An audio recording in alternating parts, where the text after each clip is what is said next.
हाँ जी, नमस्कार। तो कल अपन ने इंडिया की history, economics, geography and polity ये 4 चीज़ें कवर कर ली थी। आज अपन कवर करेंगे राजस्थान कहाँ कहाँ से पढ़ना है। इसके अलावा अपन देखेंगे साइंस कहाँ से पढ़नी है। पेपर 4 के हिंदी और जो इंग्लिश है हल्का सा उसके बारे में बात करेंगे। हिंदी की चलिए और थोड़ा सा बात करेंगे। देखते हैं 10 मिनट में कितना कवर हो पाता है उतना अपन बात करते हैं। तो राजस्थान की सबसे पहले बात करें तो देखें कितना खूबसूरत है हमारा राजस्थान। बहुत सुंदर, एक्चुअली बहुत सुंदर है। और पवार साहब, जो ललित के पवार साहब हैं, जो पहले अपने आरपीएससी के चेयरमैन भी रहे, उनके शब्दों की अगर बात करूं तो इंडिया में जो कुछ आप ढूंढना चाहते हो वो सब आपको राजस्थान में मिलेगा। माउंट आबू भी है और रेगिस्तान भी है, कल्पवती नदियां भी हैं। ठीक है, और आपको हरियाली भी मिलेगी, सब तरीके का खान पान मिलेगा। रंगीला राजस्थान, बहुत सुंदर राजस्थान। खैर, तो अब अपन चलते हैं कि राजस्थान पे क्या है। राजस्थान की हिस्ट्री, आर्ट एंड कल्चर। देखो, यहाँ मैं दो तीन चीजें, पहले तो मैं ये बताऊंगा कि मैंने क्या पढ़ा है, ठीक है। साथ ही साथ मैंने इस बार जो नई चीजें आई हैं राजस्थान के आर्ट एंड कल्चर में, वो भी अभी मैंने ऐड किया है नेक्स्ट जो पीपीटी उसमें। तो राजस्थान अध्ययन की जो 4 किताबें चलती हैं गवर्नमेंट स्कूल्स में, जो बुक्स चलती हैं, मैंने हर बार अपनी हर उसमें कहा है कि भाई साहब आप या बहन जी जो भी हैं उनको जरूर पढ़ें, उनको जरूर पढ़ें। मैं इतनी बार रिपीट कर चुका हूँ कि प्लीज उनको पढ़ें। आपके हर इशू जो है वो आपका सॉल्व हो जाएगा। आपको राजस्थान में कहीं कुछ और पढ़ने की जरूरत नहीं है। मैंने अपने क्लोज दोस्तों को और जिन्होंने भी मुझसे कांटेक्ट किया उन सबको लिटरली आंखों से दिखाया कि ये देखो ये लाइन लिखी और एज इट इज उसकी सवाल में आई है। आप इस बार का मीन्स का पेपर उठा के देख लेना या प्री का पेपर उठा के देख लेना, अगर राजस्थान अध्ययन से वो सवाल जवाब ना हो। डूंगजी और जवाहर जी जो हमारे टाइम पे क्वेश्चन था वो भी साफ साफ दे रखे हैं उसमें। बस आप ढंग से पढ़ो तो सही। आप उनको एक बार 100% अच्छे से पढ़ लो, उसमें से कोई क्वेश्चन अगर आपको छूट जाए तो है बात। अब वो जब आप पूरा अच्छे से पढ़ लेते हो, तो मैंने एक हुकुमचंद जैन साहब जो हैं, उनकी राजस्थान हिंदी ग्रंथ अकादमी की एक पुस्तक आती है, उसकी मैंने सेलेक्टिव रीडिंग की थी क्योंकि कुछ चीजें इसमें सिलेबस वाइज नहीं थी। लेकिन अभी जो आर्ट एंड कल्चर का सिलेबस आया है उसके लिए राजस्थान की एक बुक है, एज इट इज सिलेबस दिया हुआ है। मैं ये बताना चाहता था, ठीक है। ये इंपॉर्टेंट है। इसमें ठीक है कुछ चीजें सिलेबस की, या फिर कभी कभी आप अपना एरिया वास्ट करना चाहते हो, ये देखो यही है। मैंने कल जो टेक्स्ट बुक और रेफरेंस बुक की बात की थी, ये तो हो गई आपकी राजस्थान आर्ट एंड कल्चर और हिस्ट्री के लिए टेक्स्ट बुक, कौन सी, राजस्थान विज्ञान वाली गवर्नमेंट स्कूल की। जब हम बात करते हैं रेफरेंस बुक की, जब हमें थोड़ा डिटेल में और कुछ अच्छा जानना होता है, तब हम बात करते हैं हुकुमचंद जैन साहब जो हैं हिंदी ग्रंथ अकादमी की, उसकी तो इसे कहते हैं रेफरेंस बुक। तो ये दोनों में डिफरेंस है और मैंने यहाँ साफ साफ लिखा हुआ कि सेलेक्टिव रीडिंग आपको करनी है। नोट्स किसी भी इंस्टीट्यूट के ले सकते हो। स्प्रिंग बोर्ड के नोट्स अच्छे थे, मैंने वो पढ़े थे, ठीक है। उसमें से भी मैंने चीजें उठाई थी। नोट्स आप कहीं से भी ले सकते हो, आपका चॉइस है यार। मैं किसी पे किसी की इच्छा थोपने की इच्छा नहीं रखता। हाँ, मैं ये जरूर बताऊंगा जो मैंने वहां से पढ़ा था वो आप ऐसा देख लेना। अब बात करते हैं ज्योग्राफी की। तो राजस्थान अध्ययन जो है, ये सबसे बड़ी खास बात क्या है, 4 जो किताबें 9, 10, 11, 12 की, उनमें आपको हिस्ट्री, इकोनॉमिक्स, ज्योग्राफी, पॉलिटिक्स सब कुछ उनमें कवर है।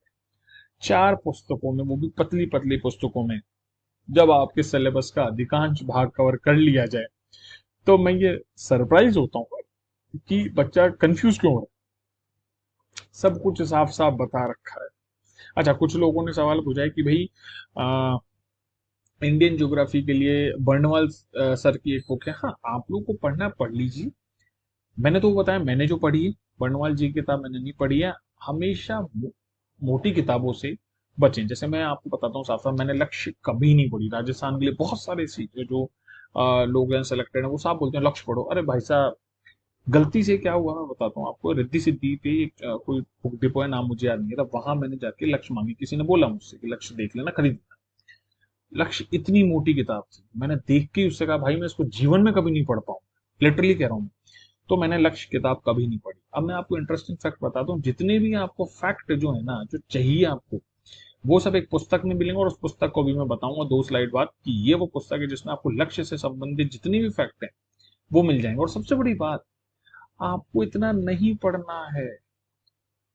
इतनी मोटी बुक जो आपको डरा दे उसको भाई, मेरे, क्योंकि मेरे को डर लगता है, मैं तो साफ बोलता हूँ, मुझे इतनी मोटी बुक देख के ऐसा होता है कि भाई मैं लिटरली उस बुक को अगर मैं 4 बार पढ़ने की बात सोचूं, मैं कभी नहीं कर पाऊंगा जीवन में। मेरा आरएस छोड़ो, मैं बूढ़ा हो जाऊंगा उसको पढ़ते पढ़ते। तो मैं सजेस्ट नहीं करता लक्ष्य पढ़ना। आप पतली बुक है वो जरूर पढ़ो। पतली बुक्स हमेशा कोशिश करो, इवन मोटी बुक्स को भी पतली बुक्स में फाड़ के पढ़ो। जैसे लक्ष्मीकांत है, आप, अब ये आपका कॉल है, आप छोटे छोटे चैप्टर्स में क्रिएट कर सकते हो कि भाई हाँ फंडामेंटल राइट एक अलग चैप्टर हो गया, संसद एक अलग चैप्टर हो गया, उसमें भी पार्ट दे रखे, कॉन्स्टिट्यूशनल बॉडीज का पार्ट है, उसको अलग कर लिया कि हाँ इसको मैं 3 दिन में बैठ के ऐसे निपटाऊंगा। लक्ष्मीकांत मोटी बुक है, सही है, कुछ लोगों का कहना है, लेकिन वो मोटी बुक ऐसी है कि जिसको आप आसानी से कॉम्प्रीहेंड कर सकते हो, समझ सकते हो, पढ़ सकते हो, उसमें ज्यादा परेशानी नहीं होती। तो मैं वापस से कहता हूँ, मैं लक्ष्य ना तो मैंने पढ़ी है ना मैं सजेस्ट करता हूँ कि लक्ष्य पढ़ो, क्योंकि बड़ा प्रॉब्लमेटिक है मेरे हिसाब से। राजस्थान हरिजन उसकी जगह बहुत बढ़िया है, फर्स्ट क्लास है। लाजपत राय बल्ला जो है कुलदीप पब्लिशिंग हाउस, उनकी मैंने सेलेक्टिव रीडिंग की थी। वापस से मैं कहता हूँ कि यहाँ कुछ चीज अगर मेरे कॉन्सेप्ट में मिसिंग है या कुछ चीज अधूरी छोड़ रही है, तो मैंने उसको यहाँ से पढ़ा था। बर्नवाल जी की बात यही कह रहा हूँ कि आप वहां से सेलेक्टिव रीडिंग कर सकते हो आपको जरूरत पड़े। बाकी मैं हमेशा एनसीईआरटी की बात करता हूँ, एनसीईआरटी को ढंग से पढ़ो, सब एनसीईआरटी से ही लिखते हैं, सबने एनसीईआरटी पढ़ के ही लिखा, ही मैं बस पता है, ठीक है। ज्योग्राफी का नोट्स आप किसी भी इंस्टीट्यूट के ले सकते हो, किसी भी का मतलब 3-4 जो ठीक ठीक इंस्टीट्यूट हैं, मैं नाम लिखते ही रहता हूँ उनके, तो उनमें से किसी की भी ले सकते हो। मैंने सबके नहीं देखे ज्योग्राफी के नोट्स, मैंने एनसीईआरटी को पढ़ा है, उनको देखा है, और जहाँ से मैंने पढ़ाई की मैंने उनको देखा, तो बस इतनी सी बात है, ठीक है। ज्योग्राफी सॉर्टेड है। इकोनॉमिक्स अगेन राजस्थान अध्ययन बेसिक आपका यहीं से एकदम क्लियर होगा। नाथूराम का जो आरबीटी की बुक आएगी वो मैंने पढ़ी थी, लेकिन उसका इंटरेस्टिंग फैक्ट ये है कि वो एज इट इज इसको छापता है। इकोनॉमिक रिव्यू जो राजस्थान गवर्नमेंट का है वो कहीं ना कहीं मतलब 80% जो चीजें ना वो वही लिख देते हैं, कुछ एक्स्ट्रा चीजें लिखते हैं जब हम पढ़ रहे थे तब। अब अभी क्या परिवर्तन किया उन्होंने मेरे को नहीं पता, लेकिन इनका जो इकोनॉमिक जो गवर्नमेंट ऑफ राजस्थान का इकोनॉमिक रिव्यू है वो ही क्रस्ट करके छोटा सा करके यहाँ पे लिख देते हैं, सीधी सी बात है। वही 250 पेज का इकोनॉमिक रिव्यू होता है, और इनकी भी जो बुक है वो भी ऐसी 200-250 पेज की ही है लगभग। अब लक्ष्य की बजाय मैं जिस बुक को आपको कह रहा था ना कि ये बुक पढ़ो, वो है ये आपके लिए बाइबल। कम से कम 100 से 150 नंबर प्री मेंस मिला के आपके यहीं से आते हैं। अब हम पता है क्या करते हैं, हम लक्ष्य पढ़ने बैठ जाते हैं, और ये जो है ना 150 नंबर की कहानी, इसको हम पढ़ते भी नहीं, क्योंकि हमारा प्रेशर क्रिएट है दिमाग में। और इकोनॉमिक रिव्यू गवर्नमेंट राजस्थान का, इसको कैसे पढ़ेंगे, अरे इतना सरल, इतनी इतनी मतलब क्या कहते हैं, क्या एक शब्द है कि मतलब सुलभ भाषा में लिखा होता है, सरल भाषा में लिखा होता है, सुस्पष्ट भाषा में लिखा होता है कि आप एक बार रीडिंग करो तो सही। सौभाग्य से दोनों ही लैंग्वेजेस में, इंग्लिश में भी हिंदी में अवेलेबल है, लेकिन हमें ये पढ़ने ही नहीं दिया जाता क्योंकि इसका हवा बना के रखा जाता है। इतना सरल होता है, आप खुद भी इसको पढ़ सकते हो। और अगर आपको बोलना है कि सर इकोनॉमिक रिव्यू कैसे पढ़ना है, मैं एक दिन बता दूंगा कि इसको ऐसे पढ़ना है, यहाँ से ये फैक्ट उठाना है, यहाँ से ये ट्रेंड उठाना है। और मेरे ख्याल से किसी एक इंस्टीट्यूट में मैं पढ़ा रहा था, वहां पे इकोनॉमिक रिव्यू कैसे पढ़ना है ये भी मैंने वहां बताया हुआ है, जबकि मैं उसका मेरे ख्याल से डिस्कशन कर रहा था, तब मैंने समझाया था कि इससे यहाँ से ये चीज इस तरीके से रीड करनी है। क्यों डिपेंडेंट रहते हो भाई किसी इंस्टीट्यूट पे, मत रहो, खुद पढ़ो, खुद समझो।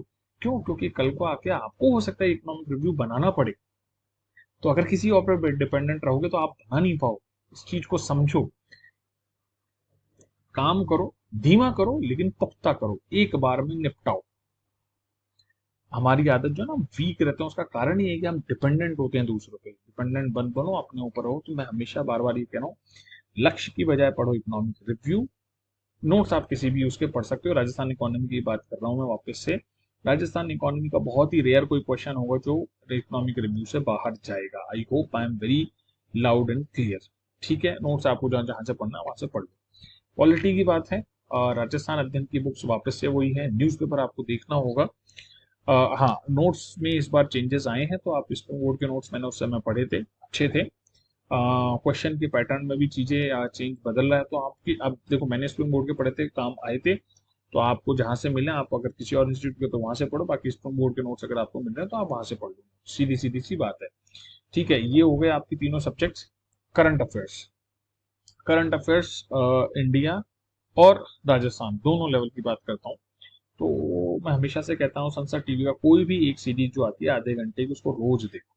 कई बार मैंने कहा है, उसको रोज देखना है आपको। पीआईबी में कभी कभी कुछ कुछ सेलेक्टिव चीजें होती हैं, उनको देखना होता है, रोज नहीं देखना पीआईबी। लेकिन कई बार कुछ इंपॉर्टेंट न्यूज होती है, जैसे कोई स्कीम है, उसको पीआईबी पे जरूर देखो। और तुम पीआईबी छोड़ो, मैं तो साफ कह रहा हूँ, छोड़ दो तुम पीआईबी, कोई इशू नहीं, कोई इशू नहीं। न्यूज़पेपर, राजस्थान पत्रिका मैं पहले भी बता चुका हूँ कि मैंने एक बार ऐसा पाया कि राजस्थान पत्रिका में जो बता रखा है वही मूवल जो मैगजीन आती है उसमें लिखा हुआ है।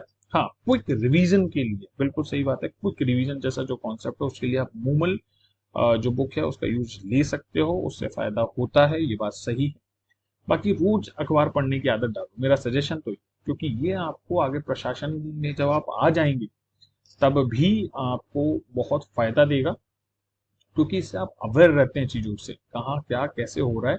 और एक प्रशासनिक अधिकारी को 24/7/365 कंप्लीटली अवेयर रहना होता है। बहुत चैलेंजेस है भाई साहब, आगे आगे बहुत काम है, बहुत चैलेंजेस हैं, तो उसके लिए आपको अपना अपडेट रहना ही होगा। ठीक है। वापस से कहता हूँ, न्यूज़पेपर तुम देख लो, तुम भास्कर पढ़ते हो, मैंने भास्कर नहीं पढ़ा, वही बात है, मैं रिपीट ही करता हूँ, मैंने जो पढ़ा मैं वो बता रहा हूँ। पत्रिका अच्छी न्यूज़पेपर है। उसमें कई फैक्चुअल चीजें भी आती हैं और कई सारी आपकी कॉन्सेप्चुअल चीजें भी आती हैं, एडिटोरियल भी अच्छा आता है। तो ये सारी चीजें हैं। ठीक है, अब इसके बाद तो क्या ही करें, हिंदी इंग्लिश के बारे में डिटेल में चर्चा नेक्स्ट लेक्चर में करूंगा। आज राजस्थान कवर हो गया, हिंदी इंग्लिश बचाओ, साइंस बचाओ, मुझे पता है, पपेट भी बचाओ, एथिक्स भी बचाओ, इन सबको एक साथ अपन नेक्स्ट लेक्चर में करेंगे। ठीक है, चलो, जय हिंद, जय Bharat, bye bye, take care.